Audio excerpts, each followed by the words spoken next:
change.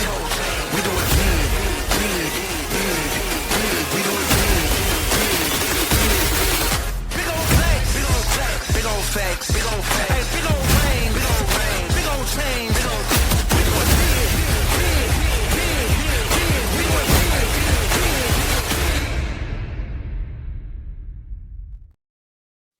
Salut tout le monde et bienvenue sur le podcast des Blue Jays, présenté sur la télé de Rogers Gavino Defalco avec Jérémy Filosa. Comment ça va, mon ami? Oh, ça va Jérémy Filosa! Ça va bien.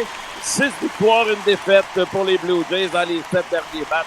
Ça pourrait pas mieux aller. Et voilà, on lève le son.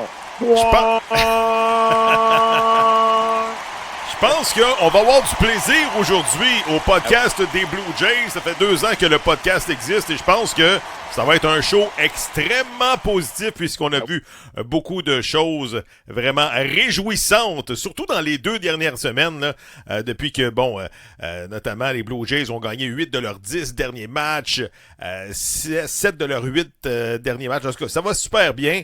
Un petit mot avant de commencer là, l'émission, Philo. On a justement les faits saillants, beaucoup de coups de circuit à venir. Également les Blue Jays qui reviennent dans le portrait des séries éliminatoires. Oublie pas, là, il y a une couple de semaines.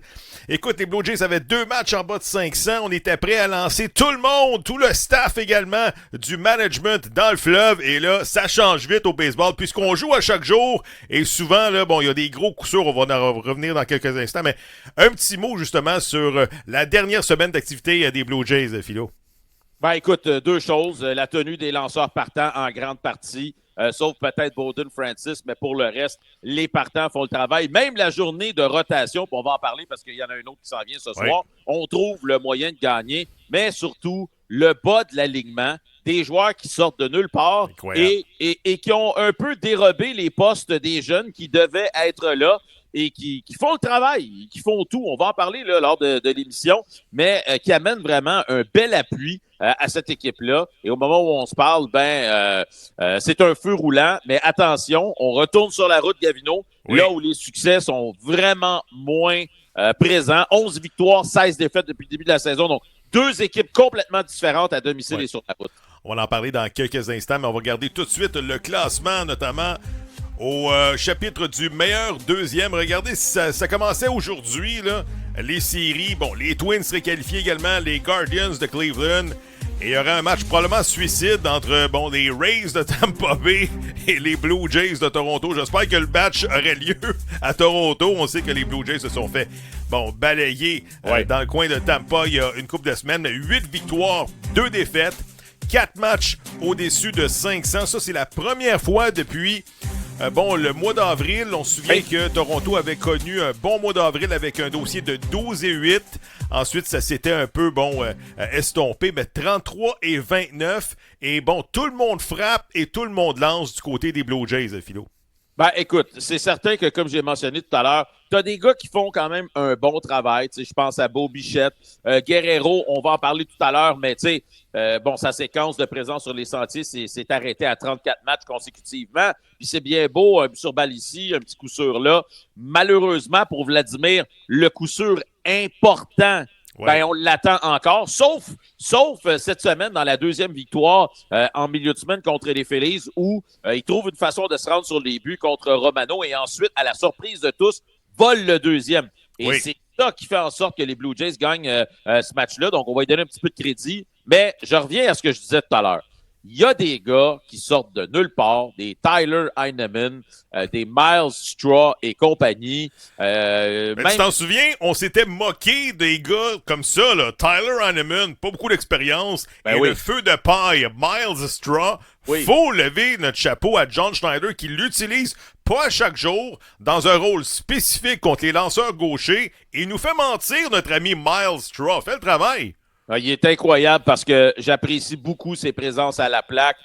C'est un gars qui ne s'élance pas sur des mauvais tirs. Il va faire batailler les lanceurs. Souvent, place la balle en jeu. juste un petit simple pour faire, comme on dit, avancer l'alignement d'un frappeur de plus, capable de déposer un amorti, capable de voler un but. Il se déplace bien sur les sentiers. Je veux dire, j'ai rien à dire. Puis on va se le dire, là, c'était un gars qui était là par erreur, là, Miles Straw. Puis il donne un bon coup de pouce à l'équipe. Alors, pour moi, là, c'est vraiment ça qui fait la différence. Tu sais, quand tu penses à un gars comme Clement, tu sais, je rappelle aux gens qui nous écoutent que la moyenne dans le baseball majeur, pour la moyenne au bâton, c'est 244. Lui, il frappe pour 285. Il frappe 41 points de plus que la moyenne du baseball majeur. C'est beaucoup. Je l'avais étiqueté joueur de rotation Ernie Clement au début de l'année. Je dis, tu peux pas gagner avec des Ernie Clement. Mais là, si tu le mets 7e, 8e, 6e frappeur, il fait pas mal. Puis en plus, tu l'as dit, il frappe pour 300 de moyenne. J'ai quelques images dans quelques instants, mais collectivement, les Blue Jays ont une moyenne quand même de 262 au chapitre de la moyenne au bâton. Ils sont 17e dans les majeurs et ça grimpe. Là. Même les coups de circuit, on se souvient, on était 29e, 28e. On est maintenant 20e avec 61 coups de circuit. Les lanceurs continuent à accorder des coups de circuit, mais nous autres aussi, on en frappe du côté des Jays. Donc, en plus, le run differential, là, tu t'en souviens-tu, on était moins 30, moins 40. Il commençait à faire fret dans cette colonne-là. Là, dis-moi, justement, là, au chapitre des plus et les moins, les Blue Jays sont où actuellement, Philo? Là? Ils sont à moins 1. Wow, Alors, wow. écoute, si la séquence positive se maintient, normalement, on devrait enfin se retrouver dans la colonne positive, ce qui est normal parce que tu es dans une position présentement des séries éliminatoires. Tu peux pas avoir un différentiel négatif. Ça fait aucun sens. Mais, je vais te le dire, Gavino, je sais qu'on gardait ça pour plus tard, là, mais il va falloir que l'équipe joue du meilleur baseball sur la route. Parce que c'est pas du tout la même équipe. Je sais pas qu'est-ce qui se passe quand on s'en va sur la route. On n'est pas à l'aise, on n'est pas confortable, la chaleur, le froid, et ci et ça. Mais c'est pas la même équipe. C'est vrai. J'ai hâte de voir ce que ça va donner au Minnesota. On va en parler dans quelques instants. Mais tout de suite, on va se faire plaisir parce qu'il y a eu des gros coups de circuit et des gros points produits victorieux cette semaine. On commence avec Captain Kirk, Alejandro Kirk. On revient dans quelques instants. Fastball hit high and deep right center. And off the wall, and the Blue Jays win it. Alejandro Kirk has done it again.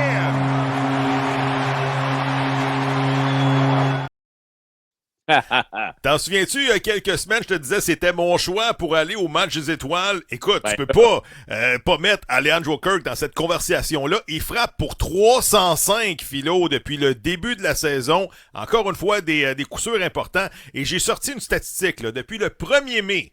Alejandro Kirk, OK? Il frappe pour 371. Ça, c'est beaucoup de présence au bâton. Il est dangereux. T'en souviens? Il frappait 6e. Là, on le met 5e, on le met 4e. Et à chaque fois, il livre la marchandise. Seulement retiré au bâton 5% du temps à Alejandro Kirk depuis le 1er mai. Il se passe quelque chose lorsque Captain Kirk est au bâton, Philo. Si j'avais à voter présentement pour un joueur par excellence, surtout depuis le 1er mai, il faut que tu mettes Kirk dans la conversation pour les Blue Jays, je parle. J'ai tellement de choses à dire là-dessus parce que j'ai pas été tendre à l'endroit d'Alejandro Kirk au mois d'avril, mais au mois de mai et depuis ce temps-là, il s'avère le meilleur joueur des Blue Jays de Toronto. Je te dis là une chose, jamais j'aurais pensé dire ça, mais si aujourd'hui je suis dans une situation de match critique, j'ai besoin d'un coup sûr, c'est lui que je veux à la plaque au moment où on se parle. Je vais te sortir une statistique. Écoute bien ça, OK? Alejandro Kirk mène le baseball majeur pour la moyenne au bâton avec 2 prises contre lui. Il frappe 332. Okay? La moyenne du baseball majeur avec deux prises, 174. Il frappe le double de la moyenne du baseball majeur quand il a 2 prises contre lui. Et Gavino, écoute ça, faut que je te parle de ça. En train de regarder le match de jeudi après-midi sur mon sofa avec mon petit café d'après-midi. Et là, je pense que c'était Clement. Kirk est au premier. Okay? Clement frappe une balle à l'entrechamp gauche. Le voltigeur de centre s'en va couper la balle dans l'allée. C'était pas complètement dans l'allée, mais il a dû se déplacer un peu. Mm-hmm. Et là, je vois Kirk, il part du premier, là. Il contourne le deuxième. Non, c'est pas vrai. Oui, il contourne le deuxième et il s'est rendu jusqu'au troisième. Et Wow. le voltigeur a été tellement surpris qu'il n'a même pas daigné Incroyable. tenter un relais. Moi, quand j'ai vu ça, écoute, le café est tombé à terre. J'ai failli me péter la gueule en tombant en bas de mon sofa. Je veux dire, Alejandro Kirk qui passe du premier au troisième sur un simple au champ centre, j'en revenais pas de ce que je vois. Il n'y avait pas de défibrillateur qui l'attendait au troisième but, non? Ben, Correct. écoute, c'est drôle que tu dises ça parce qu'il y avait une caméra derrière le troisième but, puis on le voyait arriver de face. OK. Puis là, il fallait qu'il Ouais, arrive. j'étais fatigué, ouais. Puis en plus, c'est pas juste son jeu en offensive, son jeu en défensive également, il est très bon, il est capable de caler un bon match avec les lanceurs partants. Même les lanceurs adorent lorsque c'est Alejandro Kirk qui est derrière le marbre et capable de framer des tirs, excusez-moi l'anglicisme là dernièrement, mais il sait ça, Alejandro Kirk. C'est un des meilleurs présentement dans le baseball majeur à tous les chapitres. Tu sais, au début de la saison, on disait, tu sais, pourquoi on n'a pas ramené Jansen? Il aurait fait un bon deuxième. Présentement, Heinemann et Kirk, ensemble, Gavino, frappent pour plus de 700 ensemble. Heinemann frappe en haut de 400. Ouais, mais tu vas me dire, ouais, mais il n'y a même pas 100 apparitions au bâton. C'est pas grave. On est quand même rendu à la mi-juin. Il frappe pour plus de 400 et avec Alejandro Kirk en haut de 300. Écoute, ils font un duo extraordinaire. Et je l'avais dit il y a quelques semaines. Pourquoi John Schneider, une fois de temps en temps, ne les mettrait pas les deux dans l'alignement? Pourquoi tu priverais d'un gars qui frappe pour 400? Mets-les dans ton alignement, soit comme frappeur désigné ou Kirk comme frappeur désigné. C'est ça qu'il a fait dans le match de jeudi. On a vu ce que ça a donné. Ça a été extrêmement productif. Effectivement, Heinemann comme receveur et Alejandro Kirk comme frappeur désigné. Un autre qui va bien, Addison Barger, je l'ai dit, je l'ai comparé à notre ami Larry Walker il y a quelques semaines, même l'année passée, j'ai dit, j'adore son élan, il est tellement violent au bâton, lui veut faire mal à la balle, regardez ce qu'il a fait justement contre les A's de on sait pas où, on regarde. And he's hit it hard to deep right, and it is gone!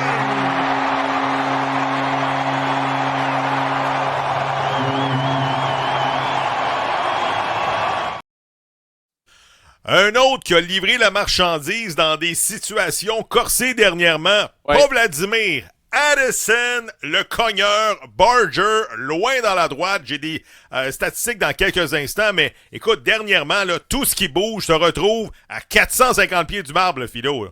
Écoute, il a ramené le fun dans la baraque, comme on dit, à Addison Barger. On voit les gens qui ont du plaisir au Rogers Center quand il arrive à la place. C'est rendu du must-see baseball quand Barger est à la plaque parce que il est tellement puissant, il frappe les balles avec tellement d'autorité qu'on ne sait jamais, lorsqu'il est à la plaque, s'il va en mettre une au deuxième puis au troisième balcon au Rogers Center de la façon dont il frappe. Mais, OK? Là, notre ami Jimenez est revenu là, cette semaine. Là, et dès le premier match, Jimenez s'en va au deuxième. Clement prend la place de Barger au troisième. Et là, on place Barger au champ droit. Qu'est-ce qui arrive dans le premier match contre les Phillies? 2 mauvais relais de la part de Barger. Là, tu te dis, tabarouette de tabarouette. Regarde-les, Barger. Là. Il a la shape d'un joueur de troisième but. C'est un joueur de troisième but. Là, t'es obligé de faire de la place parce que M. Jimenez, M. 15 millions de dollars par année est revenu dans l'alignement. Mais pendant combien de temps? Philo. Il n'y a pas une loi non écrite dans le baseball qui dit que tu n'es pas supposé perdre ta job lorsque tu t'en vas sur la liste des blessés. Ouais, mais comme je l'ai dit... C'est une loi non écrite, là. Sauf que Barger, tu pouvais pas l'enlever de là au troisième but. Même Vladimir était impressionné par des relais, des balles de feu à 100 000 à l'heure. Barger, excellent. Puis moi aussi, lorsque j'ai vu ça, tu t'en vas comme voltigeur de droite faire de la place à Andrés Jimenez. Je dis non, on recommence. Oh, ben oui. Là, tu es obligé de déshabiller Céline puis de déshabiller Gérard pour habiller un gars qui frappe 190. Ça fait pas de sens, là. T'avais une chimie qui s'était installée durant cette belle séquence avec Clement au deuxième, Barger au troisième. Tous les trous semblaient comblés défensivement. Hey, moi, là, j'ai pas vu un gars lancer aussi fort du troisième but depuis Ken Caminetti. Je te le dis, là, je me souviens pas d'avoir vu un joueur de troisième but lancer aussi fort que Barger. Même les jeux où tu dis normalement un joueur de troisième but n'aurait pas de chance, il y a toujours une chance parce qu'il lance tellement fort et avec tellement de vélocité au premier que tu sais jamais. Alors là, de le voir être déplacé au champ où il n'avait pas joué depuis à peu près 3 semaines et effectuer 2 mauvais relais dans ce match-là contre les Phillies qui a aidé les Phillies à gagner, j'ai pas aimé ça. Addison Barger, depuis le 1er mai, c'est 6 coups de circuit, 17 points produits, il frappe pour 294. Tu sais, j'ai la nomenclature des joueurs là, qui font très bien depuis le 1er mai. Nathan Lukes, 292 de moyenne. On l'a dit tantôt. Tyler Hanneman, 348 de moyenne. Miles Straw, 271. Même Jonathan Classé, 261. Ça, c'est des bas de l'alignement qui font le travail, qui vont chercher des coups sûrs importants et qui vont chercher également des buts volés dans le cas de Jonathan Classé. Un gars qu'on disait, bah, il est classé 3A. Là, présentement, c'est difficile de l'enlever de là. Il fait le travail. Puis moi, ce que j'aime présentement, John Schneider, puis je comprends que là, tu as des joueurs blessés comme Santander, Varsho, fait que tu n'as pas vraiment le choix que de remanier ton alignement. Mais qu'est-ce qu'il fait depuis 10 jours, Schneider? Kirk, t'es hot? Ah ouais, 3e. Barger, t'es hot? Ah ouais, 4e. C'est ça que j'ai dit. Il faut que tu y ailles avec les gars qui sont hot. Puis si à un moment donné, ces gars-là ralentissent un peu, puis il y a un Springer qui prend les devants ou quoi que ce soit, ou un Clement, ah ouais, mets-les dans le cœur de l'alignement, gêne-toi pas, c'est comme ça que tu vas gagner des matchs. Un autre qui va bien, Bo-Joe Bichette. On regarde. Bo Bichette hits the ball hard. Deep center, gone!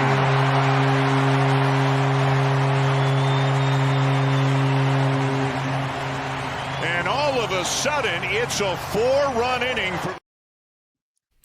Incroyable. On regarde les images, justement, les statistiques là, de Bo Bichette depuis quelques semaines. Dans les 9 derniers matchs, Bo Bichette, 4 circuits, 10 points produits et frappe dans chaque match. Il frappe à tous les champs. Au champ droit, au champ gauche, au champ centre. Toujours pas signé pour la saison prochaine. Et il a transporté, une partie de l'équipe sur ses épaules, surtout depuis, je te le dis, depuis 10 matchs, le coup de circuit opportun contre les Rangers du Texas, on se souvient, en 9e manche. Depuis ce temps-là, Bo est en feu. Il domine les Blue Jays avec 8 coups de circuit au premier rang, là. Au premier rang devant Santander et Vlad et 35 points produits. Ben oui. Écoute, l'année passée, comme on dit, c'était une anomalie, il n'a pas frappé. Mais avant ça, les 2-3 dernières saisons, il avait frappé. Je pense que c'est le retour du vrai Bo-Joe Bichette. Puis je pense que Bo, il prend beaucoup de plaisir à voir le bas de l'alignement embarqué sur les sentiers. Parce que quand lui arrive à la plaque, il y a des points produits sur les sentiers à sa disposition. Donc ça, c'est une bonne nouvelle. Là, je veux passer un message à nos deux chums, Blair et Barker, à Toronto, s'ils nous écoutent. Maintenant, on va faire le message en anglais, comme ça ils vont pouvoir nous entendre. Alors, nos amis Blair et Barker, eux, ils sont d'accord que les Blue Jays attendent à l'hiver prochain pour voir quel genre d'offre d'autres équipes feraient à Bichette pour voir si on veut ou on veut pas égaler les offres. Blair and Barker, I don't know what you're smoking saying that we need to wait for the offseason to sign Bo Bichette. Sign him right now because this team will never, ever, ever be competitive the way they are right now without him in the lineup. Bo Bichette fait la différence. Avec Vladimir Guerrero, c'est tes deux joueurs clés. Je te jure que si tu perds Bichette, tu vas avoir beaucoup de difficultés à le remplacer. Ça en même temps, pas des arbres, là, des Bo en Bichette. même temps, il y en a qui vont dire t'as jamais rien gagné avec Bo Bichette et Vladimir Guerrero. Il y en a qui vont dire ça. Est-ce que tu serais une meilleure équipe en disant Bo Bichette, OK, on va te laisser aller, on va y aller avec Andrés Jiménez à l'arrêt-court comme plan B à long terme. Moi, je pense pas que ça va fonctionner. Là. Et le 20 millions qu'on est supposé donner à Bo Bichette, on va aller chercher un lanceur puis un autre cogneur. Qu'est-ce que t'en penses? Non, ça marchera pas? Non, mais moi, ce que je te dis, c'est qu'ils fument du bon stock dans les médias à Toronto. Parce qu'ils disent la même affaire des Maple Leafs. On va laisser partir Marner puis Tavares parce que la culture est pas bonne. Ouais, tu vas voir à tabarouette que c'est bien plus difficile de faire les séries éliminatoires sans ces gars-là. Si les Blue Jays n'ont pas gagné de match éliminatoire, c'est pas à cause de Bo Bichette, c'est pas à cause de Vladimir. C'est pas mal plus à cause qu'on retire des lanceurs partants après 4 manches alors qu'ils sont complètement dominants parce qu'on veut pas les faire affronter une troisième fois l'ordre des frappeurs. C'est pas de la faute de Bo Bichette et Vladimir Guerrero s'ils n'ont pas gagné. Donc, gardez ces gars-là et ajoutez des éléments à cette formation-là. Et là, oui, vous pouvez dire que vous êtes une équipe qui peut aspirer à un championnat. Tu sais, on va donner une passe gratuite à Vladimir qui, aussi, là, au bâton, il n'a rien cassé de cette semaine, mais il a fait des beaux jeux en défensive et le but volé, victorieux contre Jordan Romano, pas de problème, mais j'ai hâte qu'il débloque. D'autres joueurs qui vont bien, on n'en parle pas assez, là.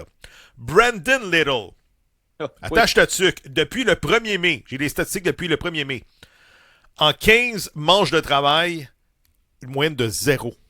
0, il n'a rien donné en 13 matchs, 13 apparitions. Yariel Rodriguez, depuis le 1er mai, 0,53. 17 manches de travail, 0,53, Philo. C'est incroyable, là. Non, mais C'est incroyable comment ça se fait que ces lanceurs-là font le travail à chaque fois qu'ils arrivent. Surtout Brandon Little, que j'y croyais pas. Je dis, écoute, c'est un lanceur de chemouille. Il lance des knuckle curves puis des changements de vitesse de 55 pieds. Ils ont de la misère à se rendre justement dans la mitaine du receveur. Mais écoute, il faut y donner ça. Les frappeurs sont pas capables de frapper Brandon, le gaucher Little.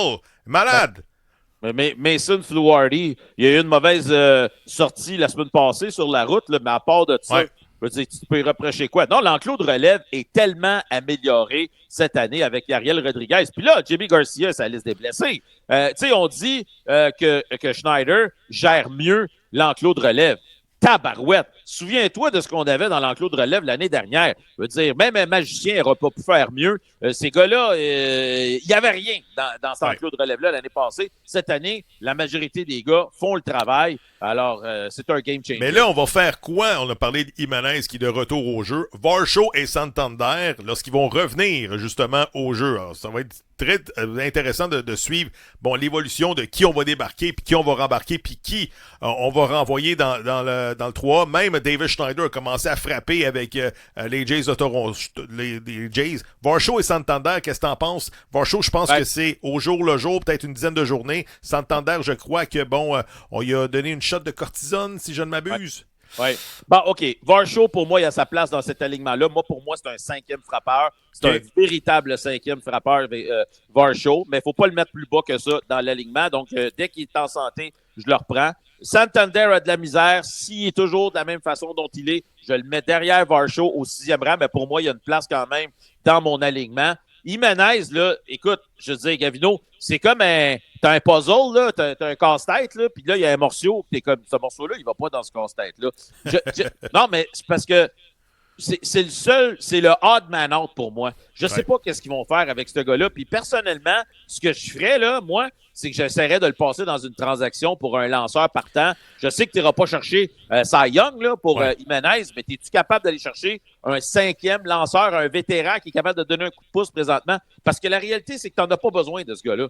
Il n'y a pas de place pour lui. Avec Clement au 2e puis Barjo au 3e, c'est... Une police d'assurance. Ouais, pour l'instant. Ouais, mais ça coûte cher, la police d'assurance. 4e et 5e partant, encore une fois, Bowden Francis n'a convaincu personne cette semaine contre les Phillies de Philadelphie. Et surtout, 5e partant, je pense que, il va encore un comité, mais j'ai tellement hâte que Max Scherzer, qu'on statue sur lui, que ce soit, il est out for the season ou il va lancer bientôt. Là, je pense que dimanche, il y a encore une fois une séance de 50 tirs à faire. Tu sais, si Max Scherzer peut être à 80% puis nous donner 15 départs d'ici la fin de l'année, ça serait incroyable. Ben, c'est sûr que tu règles un gros problème si Max Scherzer revient. Là, comme tu viens de le mentionner, match simulé dimanche en Floride. Et ensuite de ça, si tout va bien, 2 départs à Buffalo avant de rejoindre les Blue Jays. Donc quoi, d'ici la fin du mois de juin, peut-être, on se croise les doigts en espérant qu'il n'y ait pas de rechute dans son cas.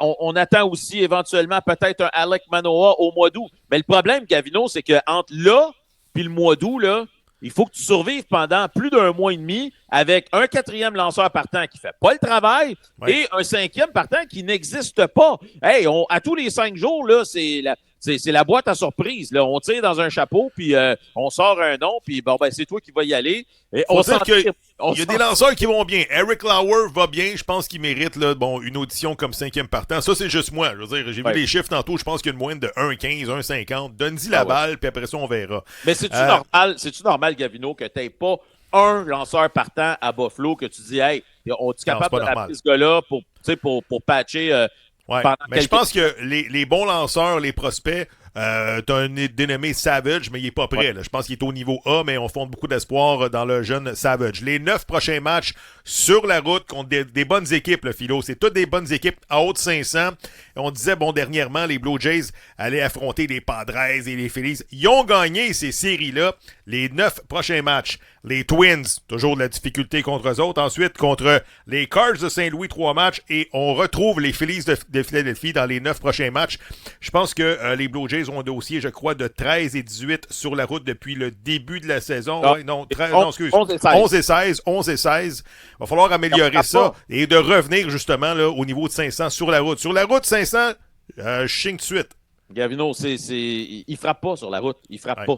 Tu sais, je veux dire, les lanceurs, en général, font le travail, gardent les équipes dans le match, mais on frappe pas du tout. Alors ça, il va falloir trouver une solution, ça c'est clair, mais est où la solution? C'est quoi qui cause ça? Je le sais pas. J'ai aucune idée. Le dossier du stade olympique, Philo. T'as mis quelque chose justement sur Twitter Oui. la semaine dernière. Tu t'es servi de ChatGPT, j'imagine, pour dessiner ça. Regardez le stade olympique ouvert, fermé, avec un toit rétractable, j'imagine. Ouais, avec le thème de X-Files. C'est-tu beau, hein? Ah. C'est-tu beau? Ça fait rêver, Philo. Ben moi, c'est ce que j'ai toujours dit. On veut régler 2 problèmes d'un coup. Transformer le stade olympique en parc de balles. Organisez-vous pour que le toit soit rétractable et que ce soit beau visuellement et que ce soit moderne à l'intérieur. Puis, regarde, je suis sûr que le baseball majeur regarderait vers Montréal si on avait un stade flambant neuf, rénové, comme au BC Place, par exemple, où on joue au soccer et au football, mais c'est ultra moderne, c'est flambant neuf. Ben, il y aurait quelque chose à faire. Moi, ce qui me fait peur présentement, c'est qu'on rénove un stade qu'il n'y aura pas de locataires dedans.